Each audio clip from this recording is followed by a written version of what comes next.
Il s'agit de faire l'effort de comprendre l'ennemi, dans son histoire, ses blessures, ses fragilités. Retourner le jugement qui amène à la colère et à la haine en compassion. Il s'agit d'aider la fille en colère contre son père à découvrir que son père a été blessé par son propre père, qui a eu un vide en lui, une peur de la relation. Ses attitudes de fuite par rapport à sa fille sont le fruit des blessures causées par le grand-père. Si la fille peut comprendre cela, sa colère se transformera petit à petit en compassion.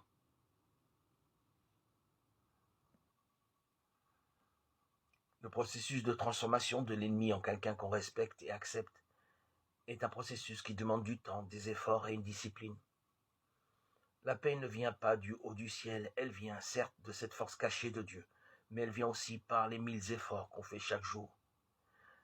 Des efforts pour accepter l'autre tel qu'il est, de lui pardonner, de s'accepter aussi soi-même avec ses propres blessures et fragilités.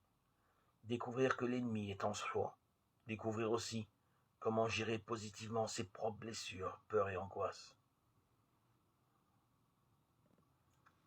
Le pardon n'est pas une réalité qui se fait d'un coup. Quelquefois, nous recevons des forces d'en haut pour pardonner.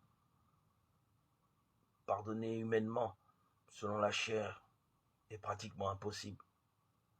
Mais avec la force de l'esprit, le pardon est ce qu'il y a de plus facile.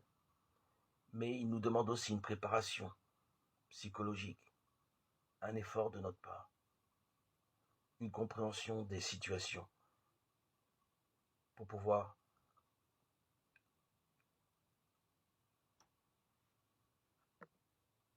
pardonner